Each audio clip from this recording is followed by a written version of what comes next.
Hello friends, welcome है आप सभी का आपके इस कृष्णा एजुकेशन यूट्यूब चैनल पर, जो केवल और केवल बोर्ड एग्जामिनेशन की तैयारी करवाने के लिए बनी है। इसलिए इस चैनल को आपने अभी तक सब्सक्राइब नहीं किया तो इस चैनल को सब्सक्राइब कर दें और साइड के बेल नोटिफिकेशन को भी ज़रूर प्रेस कर दें, ताकि हमारी वीडियोज़ का लेटेस्ट नोटिफिकेशन आप तक सबसे पहले पहुँच सके।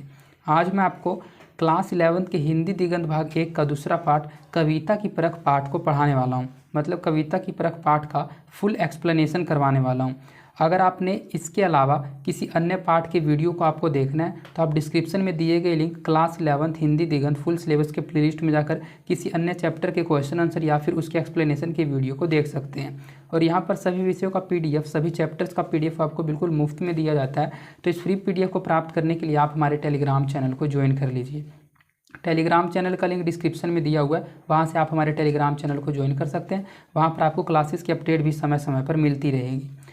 तो सबसे पहले आपको ये पता होना चाहिए कि इस पाठ के लेखक का क्या नाम था। कविता की परख पाठ के जो लेखक का नाम है, इस पाठ की जो रचना की है वो रामचंद्र शुक्ल जी ने की है। मैंने उनका इमेज भी ऐड कर दिया है, ये थे रामचंद्र शुक्ल जी। तो आपको पाठ से पहले लेखक के बारे में पता होना चाहिए, क्योंकि इस चैनल पे मैं आपको कोर्स में वही चीज़ें पढ़ाने वाला हूँ जो आपके टेक्स्ट बुक हिंदी दिगंत में लिखा हुआ है। सेम उन्हीं लाइनों को टाइप करके यहाँ पढ़ाया जा रहा है। तो सबसे पहले मैं आपको लेखक के बारे में पढ़ाऊंगा और उसके बाद पाठ के बारे में। तो लेखक से रिलेटेड एग्जाम में बहुत सारे क्वेश्चन बनते हैं, उनके जन्म से रिलेटेड, निधन से रिलेटेड, उनका माता पिता का नाम क्या था, या फिर उनकी कृतियों के बारे में। तो लेखक के बारे में आप ध्यान से समझिए, उसके बाद इस पाठ को मैं आपको बिल्कुल अच्छे से समझाऊंगा। तो जो रामचंद्र शुक्ल जी थे, उनका जन्म 1884 ईस्वी में आश्विन पूर्णिमा के दिन हुआ था और उनका निधन हुआ था 1941 ईस्वी में। 2 फरवरी 1941 में काशी नामक जगह पर उनकी मृत्यु हुई थी। उनका जो जन्म स्थान है वो अगोना, जिला बस्ती, उत्तर प्रदेश, मतलब उत्तर प्रदेश राज्य के बस्ती जिला के अगोना गांव में उनका जन्म हुआ था। उनका जन्म 1884 ईस्वी में हुआ था। उनका जो जीवन काल था वो 1884 से 1941 तक था, क्योंकि 1884 में उनका जन्म हुआ था और 1941 में 2 फरवरी 1941 में उनका निधन हो गया था। उनके पिता का नाम था पंडित चंद्रबली शुक्ल। उनकी जो शिक्षा थी वो उन्होंने Anglo Sanskrit jubilee school Mirzapur से 1898 में उर्दू और अंग्रेजी के साथ middle London middle school Mirzapur से 1901 में स्कूल की परीक्षा कायस्थ पाठशाला प्रयाग में इंटर में नामांकन उन्होंने करवाया था, किंतु उनकी जो पढ़ाई थी वो अधूरी रह गई थी। सब अध्याय द्वारा प्रभुत विद्यार्जन। सब अध्याय का मतलब होता है कि उन्होंने खुद पढ़कर बहुत ज़्यादा विद्या को अर्जन किया, मतलब बहुत ज़्यादा नॉलेज को गेन किया, बहुत ज़्यादा उन्होंने स्वयं पढ़ाई की, क्योंकि उनकी पढ़ाई जो है वो अधूरी रह गई थी। वृत्ति का मतलब होता है कि वे कार्य क्या करते थे। 1904 में लंदन मिशन स्कूल में वे एक ड्राइंग टीचर थे।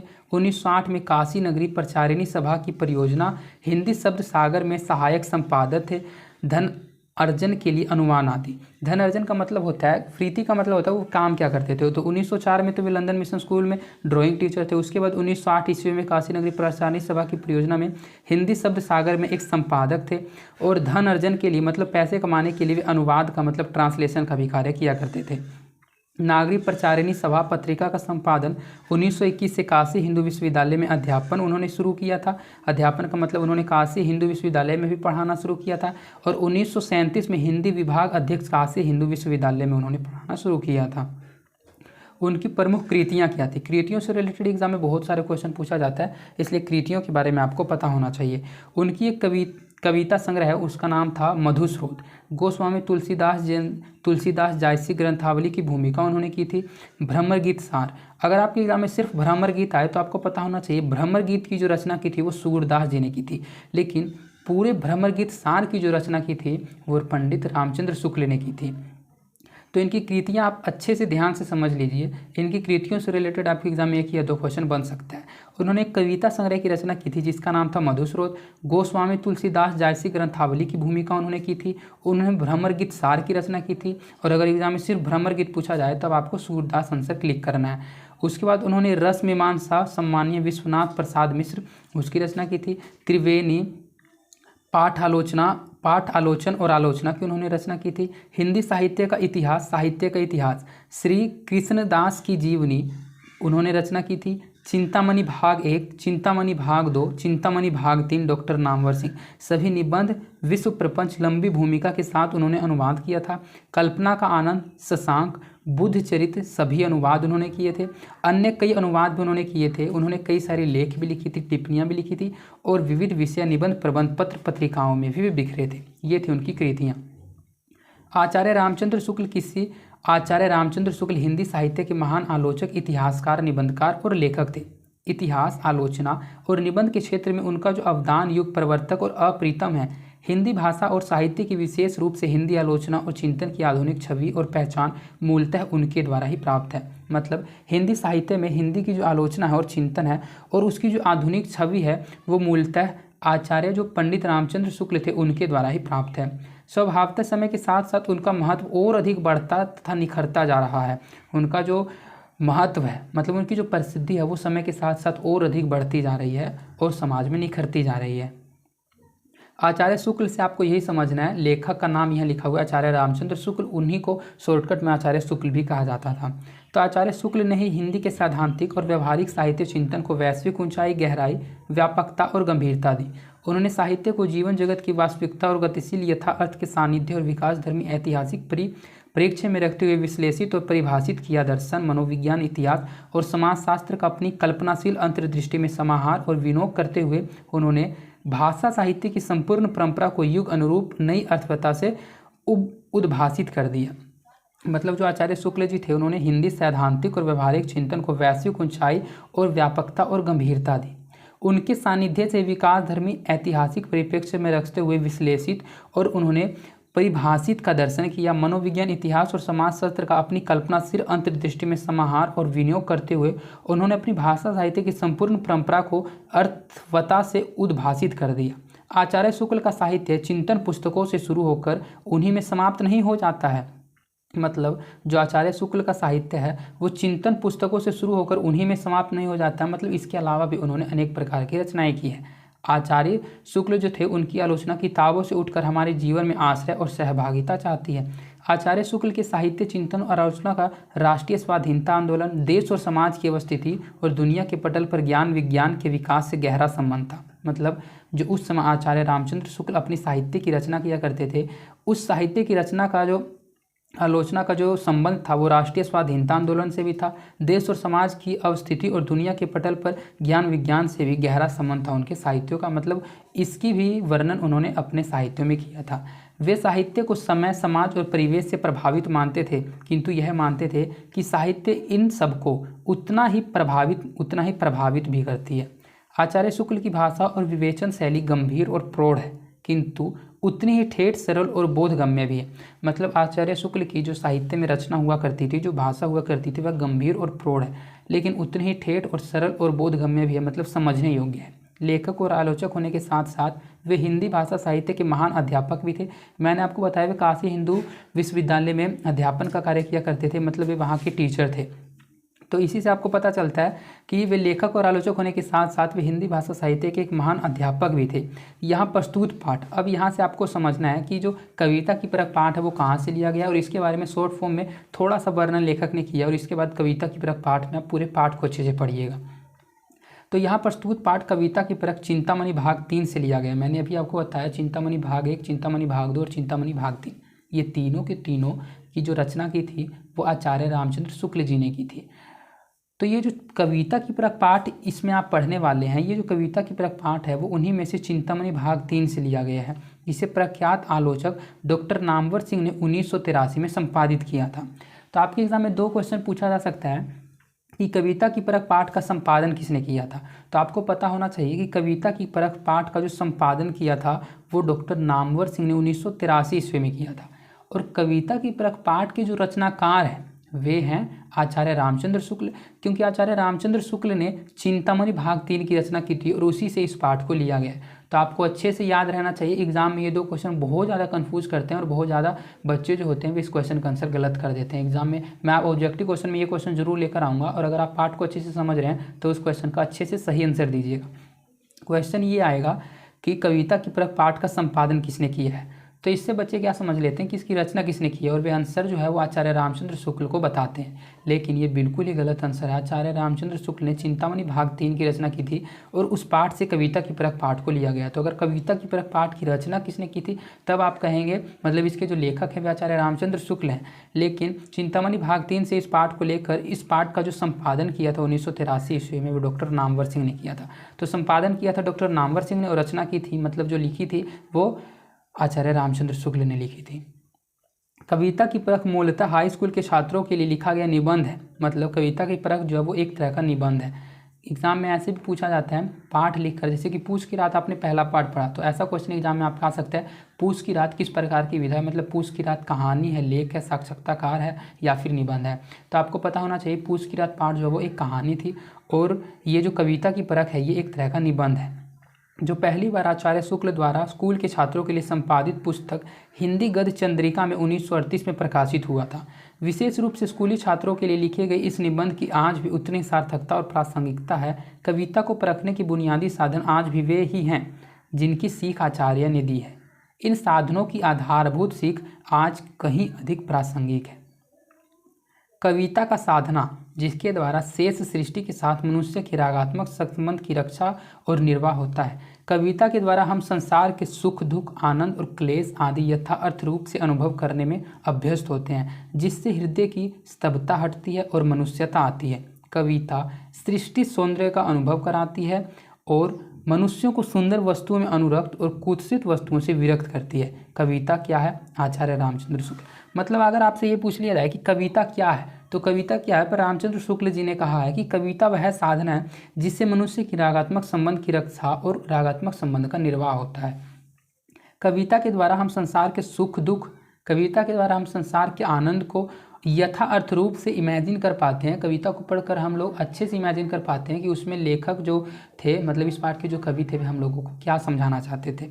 कविता सृष्टि सौंदर्य का भी अनुभव कराती है, मनुष्यों के अंदर वस्तुओं में सुंदर वस्तुओं से लगे रहने की और कुत्सित वस्तुओं से विरक्त होने की मतलब उससे हटने की भी हम लोगों को शिक्षा देती है कविता। तो कविता क्या है, इस पर रामचंद्र शुक्ल ने इन्हीं बातों को लिखा है। अब यहाँ से आपका पाठ शुरू होता है। आपके पाठ का नाम है कविता की परख। कविता की परख हम लोग कैसे करेंगे, कविता को कैसे पहचानेंगे, उसी के बारे में इस पाठ में समझाया गया है। लेखक के बारे में आप जरूर अच्छे से समझ गए होंगे, मैं ये कामना करता हूँ। अब यहाँ से आपका पाठ शुरू होता है। इस क्लास को आपको लास्ट तक देखना है, बीच में स्किप नहीं करना है, क्योंकि पूरे कंसंट्रेशन के साथ अगर आप पाठ को समझिएगा तो इस क्वेश्चन मतलब इस पाठ के जितने भी क्वेश्चन वस्तुनिष्ठ हो या फिर लघुत्तरीय हो, मतलब सब्जेक्टिव हो या फिर ऑब्जेक्टिव क्वेश्चन हो, सभी को आप आसानी से डील कर पाइएगा। तो अब यहाँ से पूरे पाठ को लास्ट तक ध्यान से समझिएगा। मैं एक एक लाइनों का अर्थ बिल्कुल अच्छे से आपको समझाते हुए चलूँगा, और अगर फिर भी कुछ समझ में नहीं आए, कुछ कमी रहे तो लास्ट में कमेंट कीजिएगा, मैं आपके कमेंट का रिप्लाई करूँगा। तो अब यहाँ से शुरू होता है हमारा पाठ कविता की परख। कविता का उद्देश्य हमारे हृदय पर प्रभाव डालना होता है। मैं आपको ऐसे समझाऊंगा, एक पैराग्राफ पढ़ के फिर उसका अर्थ बताऊंगा, फिर एक पैराग्राफ पढ़ के उसका अर्थ बताऊंगा। इससे क्या होगा कि वीडियो जो है थोड़ा छोटा बनेगा। प्रत्येक लाइन का अर्थ बताने से जो वीडियो का ड्यूरेशन होगा बहुत ज़्यादा हो जाएगा और आपको फिर ये क्लास बोरिंग लगने लगेगी। बहुत इंटरेस्टिंग चैप्टर है, इसलिए इस क्लास को लास्ट तक देखिएगा।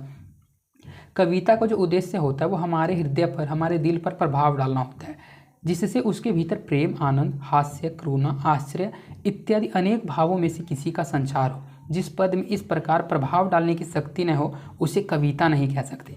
मतलब कविता किसे कह सकते हैं? कविता उसी को कह सकते हैं जो हमारे हृदय पर प्रभाव डालता हो, जिस कविता को पढ़ने से हमारे भीतर प्रेम, आनंद, हास्य मतलब हंसी, करुणा मतलब दया या फिर आश्चर्य इत्यादि अनेक भावों में से, इन सभी भावों में से अगर किसी भी प्रकार के भाव का संचार हमारे हृदय में ना हो तो उसको हम लोग कविता में नहीं कह सकते, क्योंकि जिस पद में इस प्रभाव डालने की शक्ति न हो उसे कविता नहीं कहा जा सकता। कविता की परख से हमको ये पता चलता है कि कविता कोई भी हो उसका उद्देश्य सिर्फ और सिर्फ हमारे हृदय पर प्रभाव डालना होता है और इनमें से किसी भी भावों का संचार करना होता है। जैसी कविता होती है वैसी भावों का संचार होता है।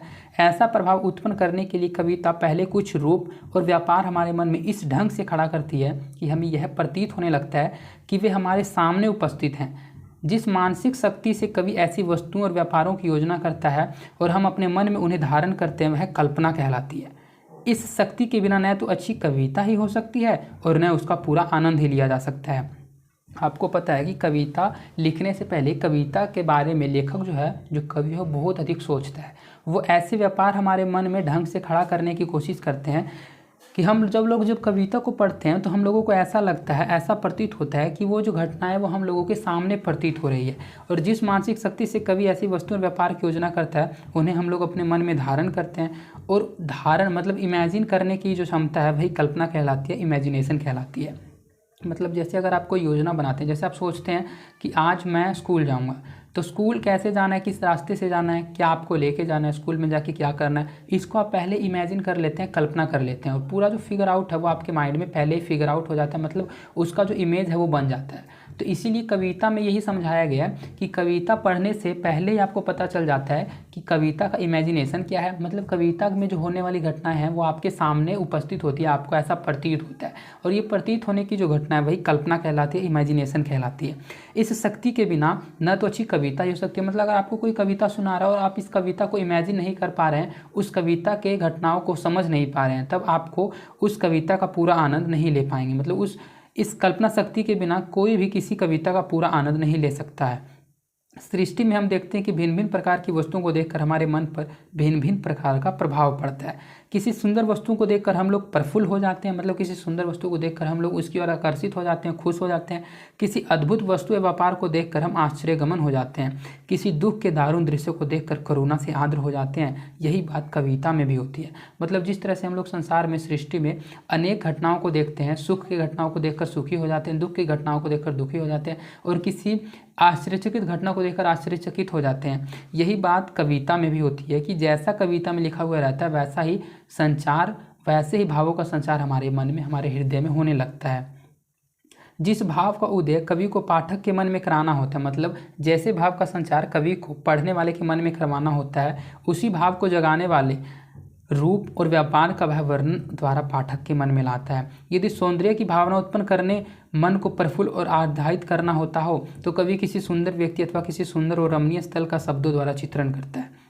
मतलब इस पंक्ति के जरिए आपको ये समझना है, इसका भाव ये है कि किसी भी भाव का उदय, मतलब जैसा भाव आपके मन में कविता को संचरित करना है, उसी भाव को जगाने वाले के लिए वह वैसे ही व्यापार को अपने कविता में ऐड करता है, अपनी कविता में लाता है।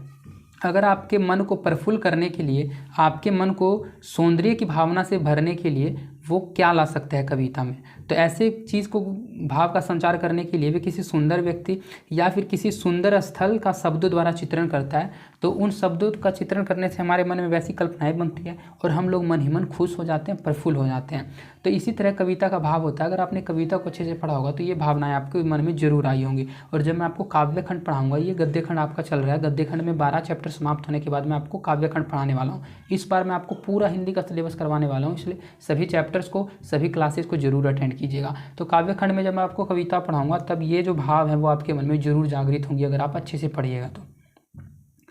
यदि सौंदर्य की भावना, ये तो आपने पढ़ लिया। तो इसके बाद लिखा हुआ है कि स्थल का शब्दों द्वारा चित्रण करता है। सूरदास जी ने श्री कृष्ण के अंग प्रत्यंग का जो वर्णन किया है उसे पढ़कर या सुनकर मन सौंदर्य की भावना में लीन हो जाता है। गोस्वामी तुलसीदास की गीतावली में चित्रकूट का वर्णन कितनी सुंदरता हमारे समक्ष लाता है, ये उनकी रचना है। सोहत श्याम जलद मृदु धोरत धातु रंगमने श्रृंगने। इसका अर्थ आप यहाँ समझिएगा कि इस प्रकार भय का भाव उत्पन्न करने के लिए कवि का जो रूप सामने रखेगा वह बहुत ही विकराल होगा। जैसे कुंभकर्ण का रूप रामचरितमानस में है। आपको पता है रामचरितमानस में कुंभकर्ण का कैसा रूप था, वो 6 महीने सोता था, 6 महीने उठता था और एक ही समय में इतना खाना खाता था कि 6 महीने का डोज उसका एक ही समय का होता था। वो बहुत ही बड़ा था और एक बार सो जाता था तो 6 महीने के बाद उसकी नींद खुलती थी। तो ये था कुंभकर्ण का दृश्य रामचरितमानस में। राम के वन गमन पर अयोध्या की दशा का जो वर्णन रामायण में है उससे किसका हृदय दुख और करुणा का अनुभव न करेगा, किसका जो हृदय है वो दुख और करुणा का अनुभव न करेगा, यही इसमें दर्शाया गया है। अपने वर्णनों में कवि लोग उपमा आदि का भी सहारा लिया करते हैं। वे जिस वस्तु का वर्णन का प्रसंग होता है उस वस्तु के समान कुछ और वस्तुओं का भी उल्लेख किया करते हैं। जैसे मुख को चंद्र या कमल के समान, नेत्र को मीन खंजन कमल आदि के समान, प्रतापी या तेजस्वी को सूर्य के समान, कायल को श्रृगाल के समान, वीर और पराक्रमी को सिंह से समान प्राय करते हैं। मतलब कविता में अपने भावों को और अधिक संचारित करने के लिए जो कवि होते हैं वे जैसा भाव उनको पाठक के मन में संस्कृत करना उससे रिलेटेड वस्तुओं को भी प्रदर्शित करते हैं। मतलब अगर किसी व्यक्ति को शौर्य, बहुत अधिक वीर दिखाना हो तो वे उसकी जो कल्पना है वो सिंह के समान मतलब शेर के समान उसको बताते हैं। अगर किसी को ओजस्वी या फिर प्रतापी बताना हो तो वे उसकी जो उपमा है वो सूर्य के समान करते हैं कि वो जो व्यक्ति था वो सूर्य के समान था। तो इस तरह से हम लोगों के माइंड में जो फिगर है, इमेजिनेशन है, वो अच्छे से बनता है और कविता के भावों को हम लोग अपने मन में संचित कर पाते हैं। ऐसा कहने में उनका वास्तविक लक्ष्य यही होता है कि जिस वस्तु का वे वर्णन कर रहे हैं उसकी सुंदरता, कोमलता, मधुरता या उग्रता, कठोरता, भीषणता, वीरता, कायरता इत्यादि की भावना और तीव्र हो जाए। किसी के मुख की मधुर कांति की भावना उत्पन्न कराने के लिए कवि उस मुख के साथ एक और अत्यंत मधुर कांति वाला दूसरा पदार्थ चंद्रमा भी रख देता है, जिससे मधुर कांति की भावना और भी बढ़ जाती है। सारांश यह है कि उपमा का उद्देश्य भावना को तीव्र करना ही होता है। अगर आपसे पूछा जाए कि उपमा का उद्देश्य क्या होता है तो उपमा का उद्देश्य सिर्फ और सिर्फ भावना को तीव्र करना ही होता है। इसीलिए वे उपमा देते हैं। किसी को अत्यधिक यशशाली दिखाना हो तो सिंह के समान उसकी उपमा कर देते हैं, उसकी तुलना कर देते हैं। किसी वस्तु का बोध या प्रज्ञान कराना नहीं होता है, क्योंकि पहले से ही हम लोगों को पता होता है सूर्य क्या है, शेर क्या है, चंद्रमा क्या है, इसके बारे में पहले ही पता होता है। वो तो उसका ज्ञान आपको नहीं करवाना होता है, आपको उन भावों का ज्ञान करवाना होता है जिन भावों का जो विचार है वो उस पाठ में कवि कर रहे होते हैं। बोध या प्रज्ञान कराने के लिए भी वस्तु को दूसरी वस्तु के समान कह देते हैं। जैसे जिसने हारमोनियम बाजा न देखा हो उससे कहना अजी वह संदूक के समान होता है। मतलब अगर किसी व्यक्ति ने हारमोनियम नहीं देखा हो तो उसको आप क्या समझाएंगे? हारमोनियम बोलिएगा तो वो कुछ समझ नहीं पाएगा। हारमोनियम जिसने देखा होगा, जब जैसे मैंने हारमोनियम बोला, अगर आपने हारमोनियम देखा होगा तो आपके माइंड में, आपके दिमाग में एक इमेज बनी होगी हारमोनियम की और आपने सोचा होगा कि हारमोनियम कैसा होता है। लेकिन अगर किसी व्यक्ति ने हारमोनियम कभी ना ही सुना हो और ना ही हारमोनियम को देखा हो तो उसको हम लोग कैसे समझाएंगे? उसको कहेंगे अजी वह संदूक के समान होता है, मतलब संदूक के जैसा होता है। तो वो संदूक को देखा हुआ रहेगा, संदूक का इमेज उसके माइंड में बनेगा और उसको लगेगा अच्छा संदूक के समान होता है हारमोनियम। जैसे मैं आपको कहता हूँ बांसुरी, तो बांसुरी अगर आप, जैसे ही मैंने बोला, आपके माइंड में एक फिगर बना होगा, एक इमेज बना होगा बांसुरी का और समझ गए होंगे कि बांसुरी कैसी होती है। लेकिन किसी व्यक्ति ने बांसुरी को नहीं देखा होगा तो मैं उसको ऐसा कह सकता हूँ कि बांस का एक पाइप होता है। बांस तो जरूर उसने देखा होगा, पाइप भी जरूर देखा होगा। तो बांस का एक पाइप होता है, उसमें कुछ छेद होते हैं, उसी में फूंक मारकर उस बांसुरी को बजाया जाता है। तो अगर उसने बांसुरी को नहीं भी देखा होगा तो मेरे इन वचनों के, इन कथनों के माध्यम से उसके माइंड में फिगर जरूर बना होगा बांसुरी के जैसा ही। और जिसने देखा होगा उसके तो मन में पहले ही कल्पना शक्ति से उसकी इमेज बन जाती है। तो यही कविता की परख होती है। कविता को पढ़ने से हमारे मन में, कविता में जो भाव है उनका संचार होता है। तो मैं आपको जो समझाना चाह रहा हूँ वो आप ज़रूर समझ पा रहे होंगे कि मैं आपको क्या कहना चाह रहा हूँ। और अगर आपको ये चीज़ें अच्छी लगती है तो कमेंट कीजिएगा। तो हमारा पर इस प्रकार की समानता जो है वो उपमा नहीं है। ये जो समानता है ये उपमा नहीं है। उपमा उसे कहते हैं जो उसके भावों को और अधिक तीव्र करता हो। जैसे तेजस्वी सूर्य के समान, बहुत ज़्यादा यशशाली शेर के समान, ये होती है उपमा। हारमोनियम संदूक के समान, ये उपमा नहीं है, ये उसकी जो है उसके बारे में बताया जा रहा है कि वो वस्तु कैसी होती है। तो ये चैप्टर बहुत अधिक लॉन्ग हो सकता है क्योंकि मैं बहुत ज़्यादा डीप में इसको समझा रहा हूँ। तो अगर चैप्टर थोड़ा लॉन्ग बने तो आपको ये नहीं है कि लॉन्ग वीडियो है तो इसको नहीं देखना है, सभी क्लासेस को आपको अटेंड करना है, सभी मैं आपको अच्छे से समझाऊँगा। कोई उपमा कैसी है, इसके निर्णय के लिए पहले तो यह देखा जाता है कि कवि किस वस्तु का वास्तव में वर्णन कर रहा है और उस वर्णन द्वारा वस्तु के संबंध में कैसी भावना उत्पन्न करना चाहता है। उसके पीछे इसका विचार होता है कि उपमा के लिए जो वस्तु लाई गई है उससे वही भावना उत्पन्न होती है और बहुत अधिक परिमाण में तो उपमा अच्छी कहा जाती है। मतलब वही उपमा अच्छी होती है जिसमें वही भावना उत्पन्न होती हो जिसकी ज़रूरत हो। केवल आकार, छोटाई, बड़ाई आदि में समानता देखकर अच्छे कवि उपमा नहीं दिया करते हैं, वे प्रभाव की समानता देखते हैं। जैसे अब एग्जाम्पल के जरिए आप समझिए, जैसे कोई आकार और बड़ाई को ही ध्यान रखकर आँख की उपमा बादाम या आम की फांक से कर दे तो उसकी उपमा जो है वो भद्दी होगी। मतलब किसी व्यक्ति की उपमा, किसी वस्तु की उपमा उसके आकार, ऊंचाई, आकार को देखकर नहीं किया जाता है, उस तरह की गुण को देखकर उपमा किया जाता है। जैसे कि अब मैंने अब किसी व्यक्ति की आँख की जो उपमा है वो उसके आकार को ध्यान में रखकर बादाम या फिर आम की फांक से कर दी कि तुम्हारी जो आँख है वो बादाम की जैसी है, तुम्हारी जो आँख है वो आम की फांक की जैसी है। तो वो जो उपमा होगी वो बिल्कुल भद्दी होगी। उस उपमा से उसके सौंदर्य भावना जैसी, मतलब सौंदर्य की भावना जो है वो जागृत नहीं होगी। लेकिन मैं आपको अगर ये कहता हूँ कि जो तुम्हारी आँख है वो चंद्रमा के समान है तो इससे जो सौंदर्य की भावना है वो जागृत हो जाती है। तो उपमा कैसा देना है वो उसके गुण को देखकर दिया जाता है, उसके आकार को देखकर नहीं दिया जाता। यही यहाँ इस लाइन में समझाना चाहते हैं लेखक। कवि लोग आग की उपमा के लिए कभी कम दल देते हैं जिससे रंग की मनोहरता, प्रफुल्लता, कोमलता आदि की भावना एक साथ उत्पन्न होती है। कभी मीन खंजन लाते हैं जिसमें स्वच्छता और चंचलता प्रकट होती है। उठे हुए बादल के टुकड़े के रूप में होते हुए चंद्रमा का दृश्य कितना रमणीय होता है, जैसे कि मैंने आपको बताया चंद्रमा के समान में तुलना किया जाता है। यदि कोई उसे देखकर कहे कि मानो कैंट की पीठ पर घंटा रखा है तो यह उक्ति रमणीयता की भावना में कुछ भी योग नहीं देगी। थोड़ा बहुत कुतूहल चाहे भले ही उत्पन्न कर दे, लेकिन किसी तरह की वह रमणीयता की भावना को उत्पन्न नहीं कर सकती है। कवि लोग प्रेम, शोक, करुणा, आश्चर्य, भय, उत्साह इत्यादि भावों को पात्रों के मुंह से प्राय प्रकट कराया करते हैं। वाणी के द्वारा मनुष्य के हृदय में प्रभावों के पूर्ण रूप से व्यंजना हो सकती है।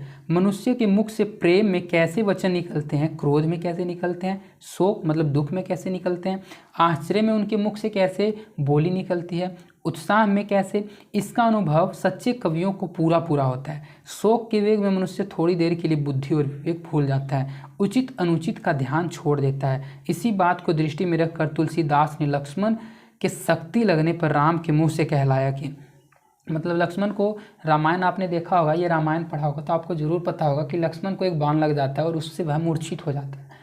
तो उसके मूर्छित होने का रीज़न क्या है, उस समय उसका विवेक खो जाता है। तो वही इस पंक्ति के जरिए आप पढ़िएगा जो तुलसीदास जी ने रचना की है। जो जनतेहूँ बन बंधु बिछोहूँ, पिता वचन मनतेहु नहीं ओहूँ।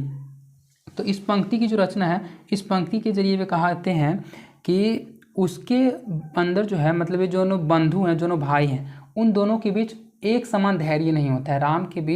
राम के मन में अत्यधिक धैर्य होता है, लेकिन लक्ष्मण के मन में उतना अधिक धैर्य नहीं होता है। जो काव्यों के सिद्धांतों को नहीं जानते हैं वे कहेंगे कि इस वचन से राम के चरित्र में दूषण आ गया है, पर जो सहृदय और मर्मक है वे इसे शोक की उक्ति मात्र ही समझेंगे। तो इस पंक्ति के जरिए यही लेखक हम लोगों को समझाना चाहते हैं। पात्र के मुख से भाव की व्यंजना कराने में कवि में बड़ी निपुणता अपेक्षित होती है। पहले तो उसे मनुष्य की सामान्य प्रकृति का ध्यान रखना पड़ता है, फिर पात्र के विशेष ढंग के स्वभाव का। इसी से एक ही भाव की व्यंजना अन भी अपना क्रोध प्रकट करते हैं, तब किस संयम और गंभीरता के साथ, और लक्ष्मण किस अधीरता और उग्रता के साथ। मतलब जो राम जी थे वे संयमता और गंभीरता के साथ अपने क्रोध को प्रकट करते हैं, लेकिन जो लक्ष्मण है वो अधीर और उग्र होकर आगे बढ़ जाता है, जिस कारण उनको शक्तिबान लग जाता है और वे मूर्छित हो जाते हैं। यही बात उत्साह आदि और भावों के संबंध में भी समझनी चाहिए। तो यहाँ से जो आपका पाठ है वो समाप्त हो गया है। मैंने इस पाठ को बिल्कुल अच्छे से समझाने का कोशिश किया है। अगर आपको फिर भी इस पाठ में कुछ समझ ना आया हो, कुछ कमी लगी हो, तो आप कमेंट कीजिएगा, मैं आपके कमेंट का रिप्लाई ज़रूर दूंगा। और अगर आपको ये क्लास अच्छी लगी है तो कुछ अच्छा कमेंट भी ज़रूर कीजिएगा। इस चैनल को आप सब्सक्राइब कर दीजिए, जिससे मेरा मोटिवेशन बना हुआ रहता है। और इस वीडियो को अपने दोस्तों के बीच भी ज़्यादा से ज़्यादा शेयर कीजिए, अपने क्लासमेट के बीच, अपने फ्रेंड्स के बीच, जिससे मैं पूरे सिलेबस को बिल्कुल अच्छे से आपको पढ़ा सकूँ। और पूरा सिलेबस आपका हिंदी का सिर्फ एक प्लेलिस्ट में देखने को मिल जाएगा। उस पूरे प्लेलिस्ट को आप ज़रूर चेकआउट कीजिएगा, प्लेलिस्ट का लिंक डिस्क्रिप्शन में दिया हुआ है। और अगर आपको इन सभी का फ्री PDF चाहिए तो आपको पता है कि इस चैनल पे जो भी स्टडी मटेरियल दिया जाता है वो बिल्कुल मुफ्त दिया जाता है। तो आप कृष्णा एजुकेशन को टेलीग्राम चैनल को ज्वाइन कर लीजिए, वहाँ पर इसका PDF जैसे ही क्लास समाप्त होगा उसके 5 मिनट बाद मिल जाएगा। टेलीग्राम चैनल का लिंक जो है वो डिस्क्रिप्शन में दिया हुआ है, वहाँ से आप टेलीग्राम चैनल को ज्वाइन कर लीजिए। आपको प्रत्येक चैप्टर के ऑब्जेक्टिव, सब्जेक्टिव और पाठ की व्याख्या का PDF बिल्कुल आसानी से मिल जाएगा। अगर आपने पाठ को अच्छे से पढ़ा होगा तब आप इसके ऑब्जेक्टिव और सब्जेक्टिव क्वेश्चंस को बिल्कुल अच्छे से डील कर पाइएगा। तो चलिए मिलते हैं अब इसके ऑब्जेक्टिव क्वेश्चंस में।